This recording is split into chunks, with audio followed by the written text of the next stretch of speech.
정약용은 가까울수록 왜 거리가 필요하다고 했을까요? 안녕하세요. 이곳은 삶을 서둘러 정리하지 않아도 되는 곳, 마음을 천천히 들여다볼 수 있는 따뜻한 삶의 서재입니다.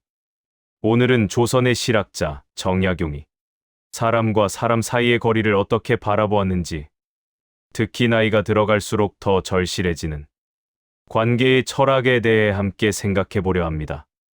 나이가 들수록 사람이 없는 것이 힘든 것이 아니라 사람 때문에 마음이 더 고단해지는 순간이 많아집니다. 가족이기에 참아야 할 것 같고, 자식이기에 이해해야 할 것 같고, 오랜 인연이기에 버텨야 할 것 같은 마음들. 그러나 정약용은 그 모든 고통의 원인을 사랑이 부족해서가 아니라 거리가 사라졌기 때문이라고 보았습니다. 정약용은 인간관계를 정칭의 문제로만 보지 않았습니다. 그는 관계를 서로의 삶을 지켜주는 질서의 문제로 바라보았습니다. 그는 이렇게 말합니다. 사람 사이의 다툼은 마음이 멀어져서 생기는 것이 아니라 서로의 삶 안으로 너무 깊이 들어왔을 때 시작된다고 말입니다. 우리는 가까운 사람일수록 그 사람을 있는 그대로 보지 못합니다. 부모라면 이래야 한다고 생각하고, 자식이라면 이쯤은 알아줘야 한다고 기대합니다. 그 기대는 사랑이라는 이름을 쓰고 있지만 실은 서로의 숨을 막는 줄이 되곤 합니다. 정약용은 가족을 누구보다 사랑한 사람이었습니다. 그러나 그는 유배지에서 가족과의 거리를 스스로 조절했습니다. 그 이유는 단순했습니다. 그리움이 깊어질수록 마음이 흐려질수록 자신이 해야 할 삶의 중심을 잃는다는 것을 그는 너무 잘 알고 있었기 때문입니다. 그래서 그는 슬픔을 억지로 덜어내려 하지 않았고, 연민에 자신을 맡기지도 않았습니다.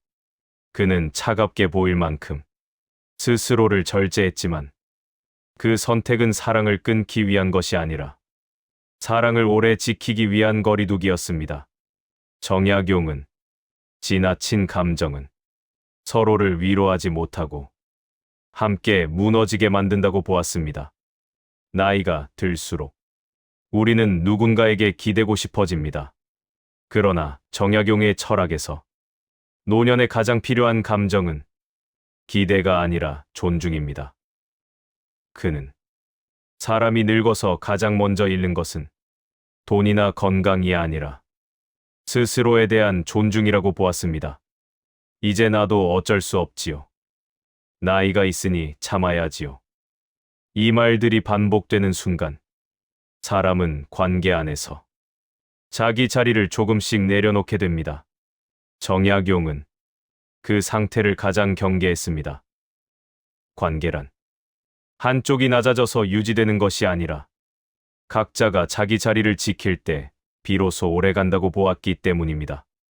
부모는 부모의 삶을, 자식은 자식의 삶을 서로 대신 살아주려 하지 않을 때 관계는 숨을 쉽니다. 정약용은 관계를 끊으라고 말하지 않았습니다. 다만 거리를 조절할 줄 알아야 한다고 말했습니다. 말이 거칠어질 때는 마음을 더 열기보다 한 걸음 물러나야 하고, 기대가 커질 때는 설명하려 애쓰기보다 기대를 내려놓아야 하며, 서운함이 생겼을 때는 즉시 해결하려 들기보다 시간이 마음을 가라앉히도록 잠시 기다려야 한다고 보았습니다. 그에게 거리란 차가움이 아니라 관계를 살리는 숨 고르기였습니다.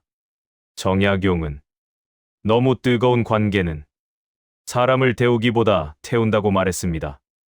불이 너무 가까우면 손을 대고 너무 멀면 아무 온기도 느낄 수 없듯 사람 사이에도 손을 데우는 거리라는 것이 필요하다고 보았습니다. 노년의 관계는 자주 연락하지 않아도 괜찮고, 모든 감정을 공유하지 않아도 괜찮으며, 항상 이해받지 않아도 괜찮습니다. 적당한 거리, 그러나 완전히 사라지지 않는 온기, 그것이 관계를 오래 지켜주는 힘입니다. 정약용은 사람을 많이 곁에 두는 삶보다 자신을 잃지 않는 삶을 선택했습니다. 그는 관계를 지키기 위해 자신을 버리지 않았고, 사랑을 위해 자기 삶의 중심을 내어주지도 않았습니다. 오늘 이 이야기가 당신에게 조용한 질문 하나로 남았으면 합니다.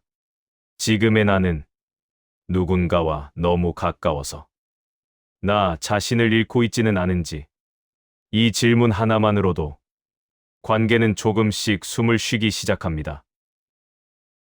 이곳 따뜻한 삶의 서재는 사람을 이해하려 애쓰기보다 먼저 자신의 마음을 이해하고 싶은 분들과 함께 머무는 공간입니다. 오늘의 이야기가 당신 마음 한쪽에 조용히 남아있다면 다음 이야기에서도 같은 자리에 함께 앉아주시길 바랍니다. 우리는 다음 시간에도 정약용의 시선으로 삶을 조금 더 천천히, 조금 더 깊게 바라보겠습니다.